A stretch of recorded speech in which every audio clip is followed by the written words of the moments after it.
Hey guys, I'm Ethan Moore from Stockroom Supply. I got an email from Colin, who lives in Flin Flon, Manitoba.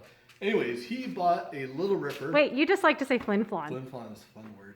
Anyways, he bought a Little Ripper from us a while back. He's been using it, says he loves it, but he had a question, and I thought it was kind of interesting. He wanted to know if we made a jig to hold a log so it can be cut on a miter saw. So you know if you're cutting a disc off a log, and the problem with this, these logs always roll, they pinch. It's really hard to keep them flat up against the fence. And it can be a little bit dangerous to do. And I got to thinking, I was about to email him back, like, oh, so no, sorry, we don't make any jigs like that. But then I got to thinking, the Little Ripper would actually work pretty well for that. So I was playing with it. So let me show you guys what you can do with the Little Ripper on a miter saw. Okay, so we got the standard Little Ripper jig here, no track, no nothing, just the jig.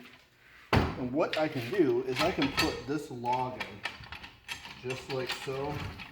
I'm gonna stick it out a fair ways, and I'm gonna make sure on the front of my ripper, I'm not gonna have any part of this log proud of the front of the Little Ripper. Here, I'll keep it all just behind. Then we'll clamp it in, just like so. And then again, with the front of this Little Ripper, that straight edge along the front, put that right up against the fence on your miter saw here, and that there is what allows you to keep it nice and straight without pinching. Yeah, I'll make a cut.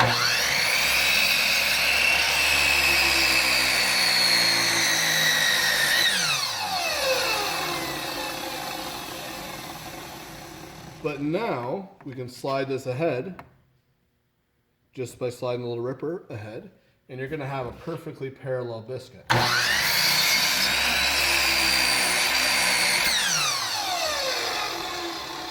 Right there. And there's no pinching, no rolling, no nothing of the log, which is pretty cool here. Now, I don't think this is a reason to go and buy a Little Ripper, but if you already have a Little Ripper, this is just one more thing that you can do with it. It's kind of a neat little thing. It's something I never thought about before today. But yeah, I could definitely see how it would be pretty useful using it just like that. If you do cut a lot of little cookies like that. So yeah, if anybody else has any questions, you can email me at info@stockroomsupply.com or just comment on the video. Now, if you want to see future videos, make sure you subscribe and hit the little bell button. Thanks for watching.